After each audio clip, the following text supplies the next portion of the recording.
everyone, it's Thursday and you're watching Within the Frame. I'm Kim Bo-kyung. The winner of the host city for the 2030 World Expo will be decided soon in late November. It is now just around a month away and South Korea is ramping up its efforts to promote its bid to host the 2030 World Expo in the southeastern city of Busan. The country has successfully gone through 4 out of 5 rounds of presentations along with a symposium and now is preparing for the last presentation, which will be held just ahead of the vote. Why should it be held in South Korea and why should it be Busan? As the final vote is to come in around a month from now, Within the Frame would like to highlight why Busan is the best option. And for this, we have invited a very special guest, Professor Sam Richards from Pennsylvania State University. Welcome to the show, Professor. Yeah, thank you. Thanks for inviting me. Thank you for being with us. Now, Professor, first question. So you participated in the Busan World Expo Symposium 2023 at Paris and delivered first out of 4 talks in front of BI nations representing South Korea. What made you be part of it and how was the ambience there? Well, so first, just to be asked to speak on behalf of Korea is just an immense honor for me. So I felt like I couldn't say no. And I believe that Korea is the best of the 3 options. It's not just that Korea asked me and nobody else did. I believe that Korea is the best option. And so it was very easy to come up with a talk that I could give to explain to other nations what that would be. And the ambiance was great. People were excited to be there, the participants, and people are excited about Korea, and it was very clear. And everyone I spoke with, you should know, privately, individually, before and after the event, said, from other nations, say, yeah, I think it should be Korea. That doesn't mean it will be, but they all felt very confident about that. Really? Oh, I wish I were there to see this exciting atmosphere there. Well, Professor, thanks to all of the people, including Professor Richards, Busan has been supported by many reasons. And one of the reasons was that Busan City's successful host of the event could give much inspiration to many other cities in many other countries. Could you tell us more details on what aspect of Korean history is so unique? Well, first off, if you look at Korea's ability to develop as quickly as it did and as extensively as it did, really the only nation that has that kind of history, it is a model that other nations can follow. And those that are less wealthy and less well-known and less advanced. And I think at this stage in world history in which we're really looking at some serious environmental concerns, climate change, climate collapse, environmental issues that are going to impact the state of life on the planet, it's essential that other nations of the world have an opportunity to grow and develop in a similar way that Korea has done. And I think that that ability to use technology to advance Korea's interests is something that again, other people can see and other people can follow, and that Koreans can demonstrate that, hey, this is possible. And I think that part of the history is extremely important. Yeah. It's quite impressive how once war-torn country could become one of the world's largest economy, right? Listen, beyond impressive, it's unprecedented. And I think that when you start to look at Korea's history in the past 60 and 70 years, there's nothing like it. And so I think it's a thing that those of us on the outside of Korea, we look at and we say, wow, how did that happen? Like, what did Koreans do? And it's a question that many people are asking. And when you come up with an answer to it, many people are really listening to that answer. Right, I see. Well, Professor, you have mentioned that there are 3 aspects that made South Korea to become one of the largest economies. And as far as I understand, it was innovation and education and cooperation. Why these 3? Well, these are 3 themes that World Expos have really used over the course of the history of the World Expo. So, innovation, obviously, this is what the goal is, to bring nations of the world together to demonstrate, to show the rest of the world their innovations and what they're doing. Because, when you think about the origin of the Expo back in the 19th century, it wasn't that it was the place to share the kinds of things that were happening borders and the things that people don't see. And education is essential, because when you bring your innovators together into the World Expo spot, you're educating the rest of the world about what it is that you're doing.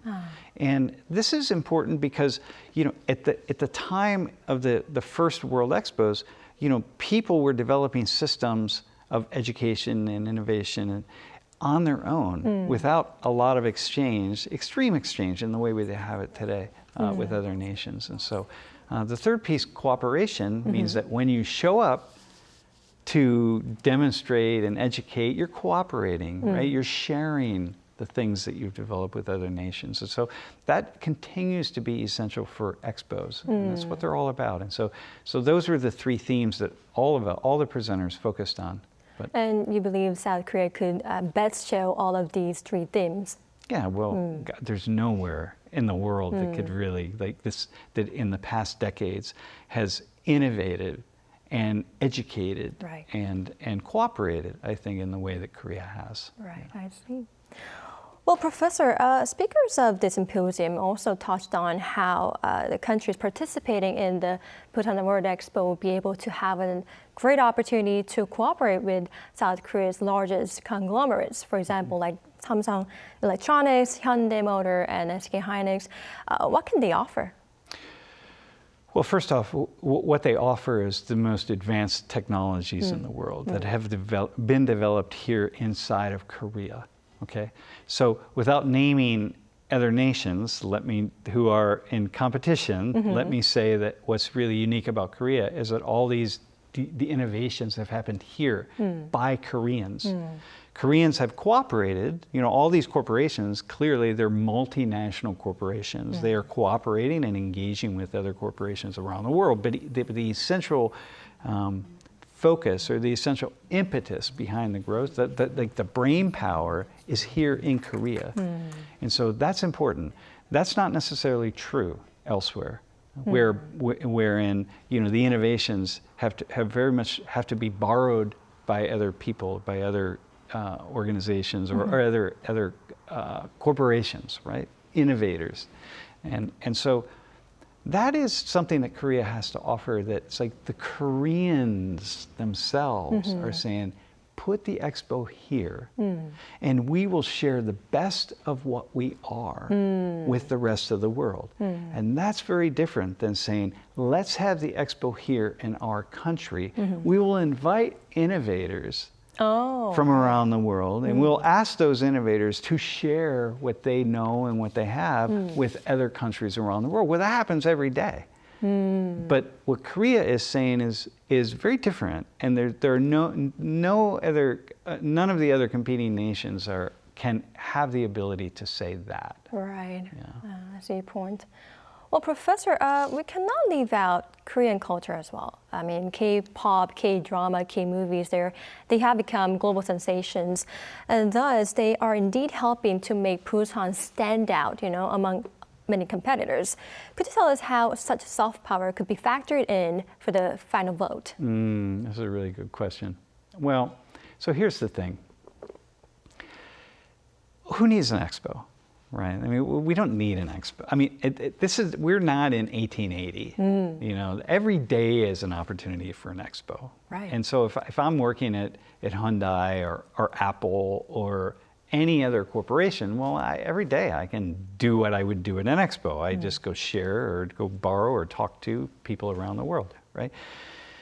But the expo is a spot where you're very deliberately bringing the best of what is, the most innovative of what is, in one place.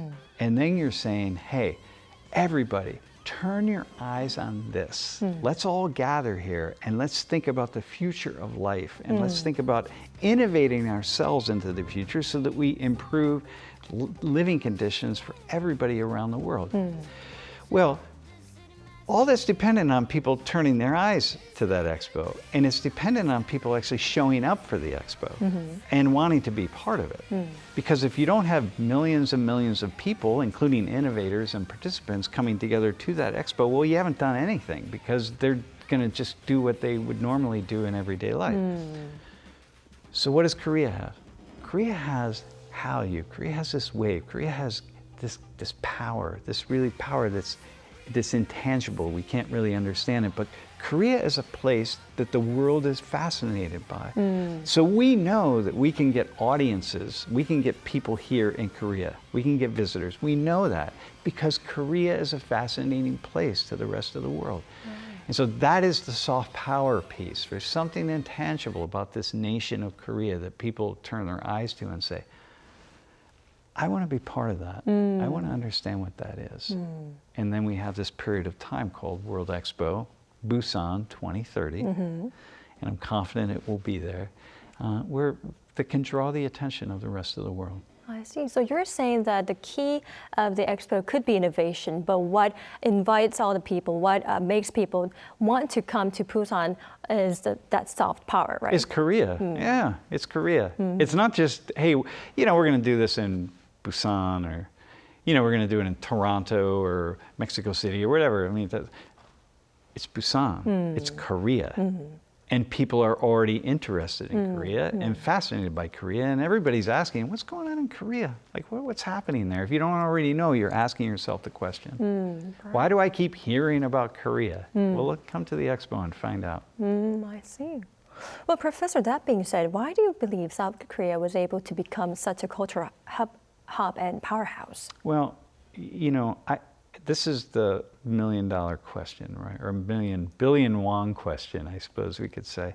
I think, Korea's history, first off, there's something about the ways in which Koreans cooperated after the war. First off, it's part of Korean culture to cooperate.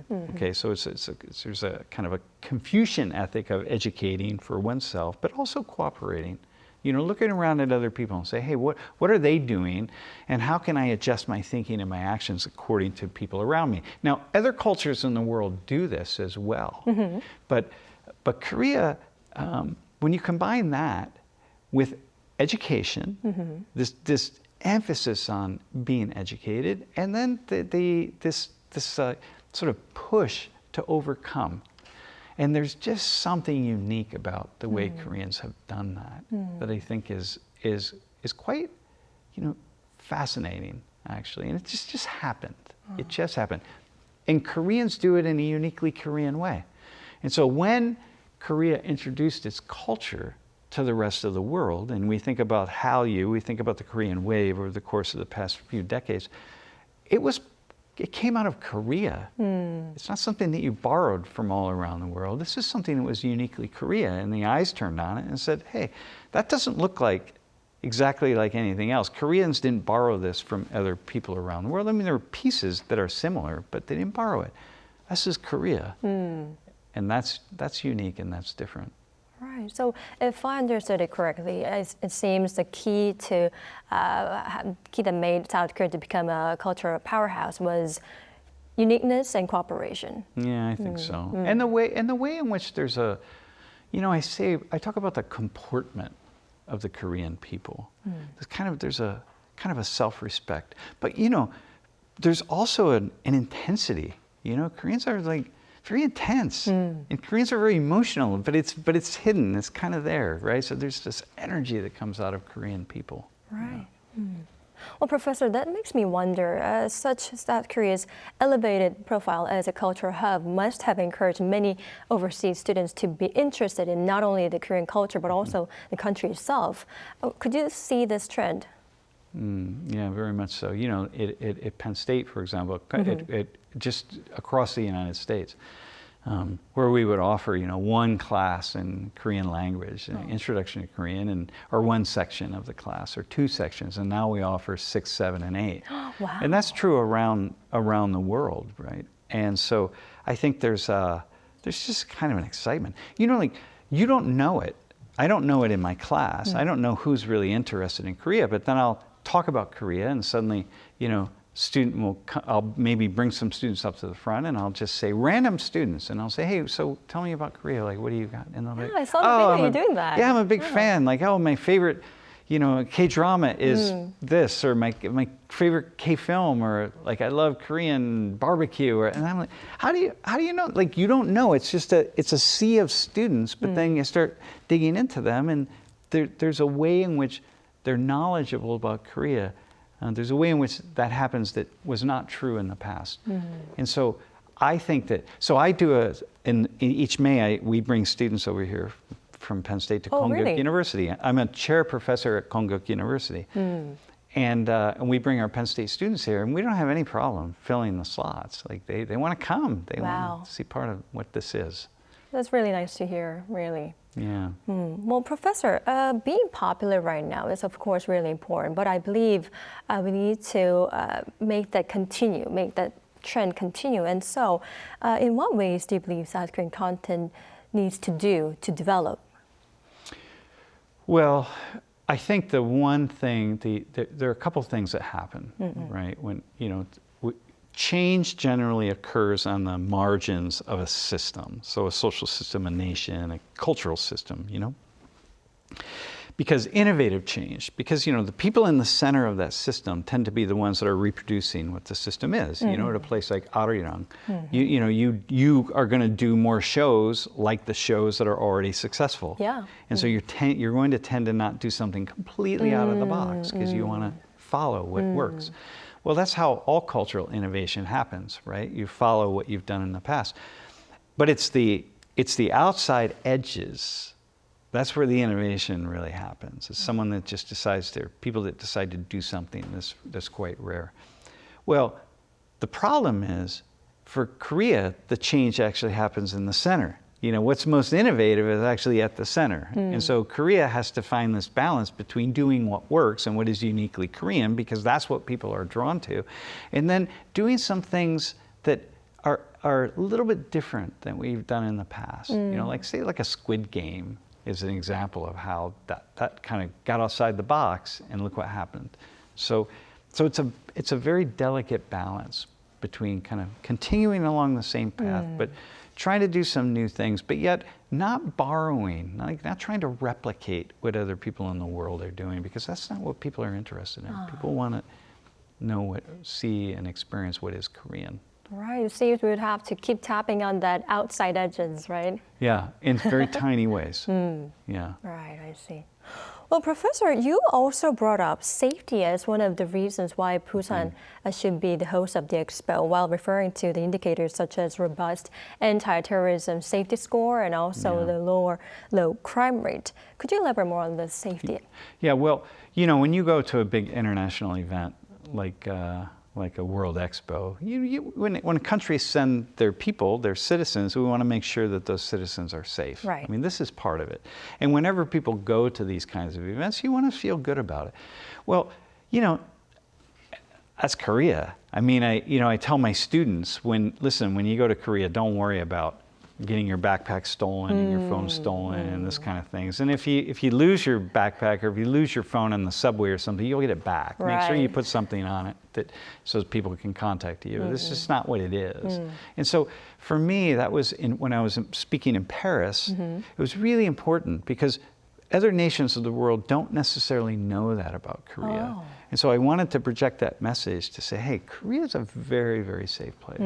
And so at the level of terrorism, having a very, very high score, anti-terrorism score, but also just the level of day-to-day criminality or things that might happen to people that often tourists are afraid of, those kinds of things, like a simple assault or pickpocket or that kind of thing. And so that's important to people see Korea and realize, hey, I can go there and I can feel really comfortable any time of the day or night and pretty much anywhere in the country.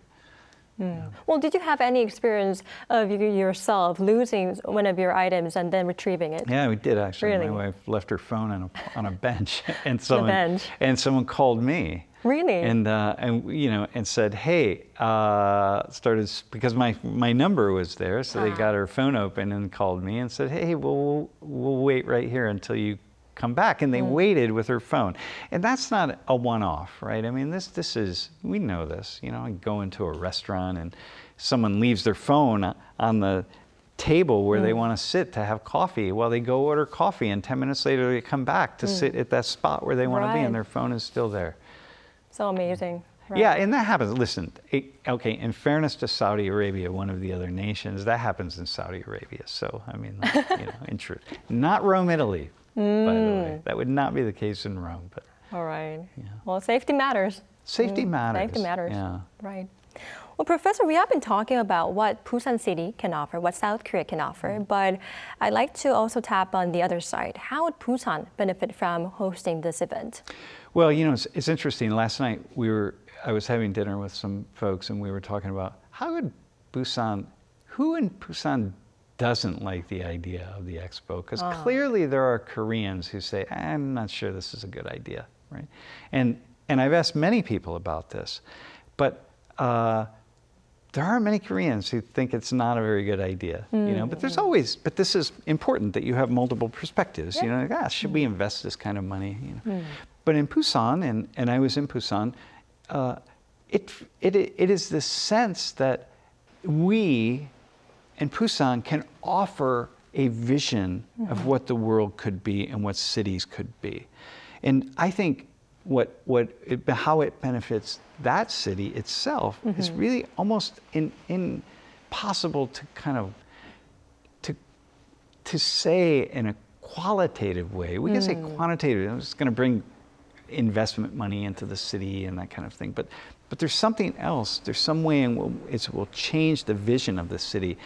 I have the personal idea that it's going to show people in Busan how important they are and how important Koreans are to the rest of the world, and start holding that and holding it and projecting that out into the world in ways that they don't already. I think Koreans are starting to get that. One of the reasons people like listening to me or initially began listening to me or watching my videos is because I was able to put a voice to what the rest of the world is seeing. Right, and that's important because Korea offers something to us. Right, I see your point. Well, Professor, now only a month is left until the winner is going to be decided through the secret ballot.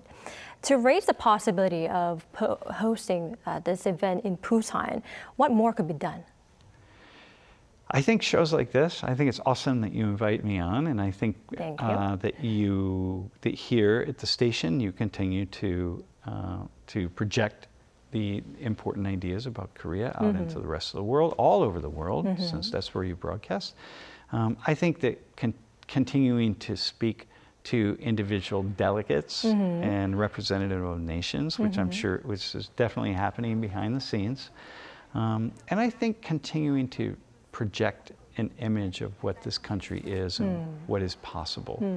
And this kind of sense of deep respect for yourselves, for Korean people, this sense of deep respect for yourselves, and send that out to the world and let people see it. I think that's really it. I mean, at this stage of the game, we're kind of like, okay, well, we're coming down to the wire. And but at the same time, and now I'm going to retract that a little bit. I was speaking to some ambassadors there, again, before and after, and at the dinner and so on in Paris. And people had not necessarily made up their minds yet. Really? And so I think it's like, not everybody. I mean, some people have, for sure, but we'll see. I feel confident. Really?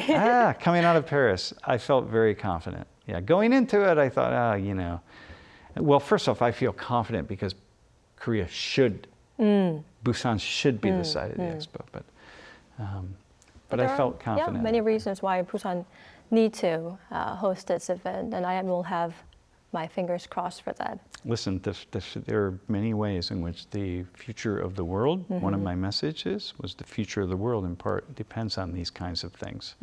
Yeah, selecting Korea and not somebody else. All right, let's have our fingers crossed. All right, Professor. Well, this is all the time we have for today's edition. Thank you for your time and insights. Yeah, you are welcome. Thanks for the great much. Questions. Thank you. We appreciate it. All right, that's all for Within the Frame tonight. We'll be back tomorrow with more in-depth stories. Thank you for watching, and goodbye.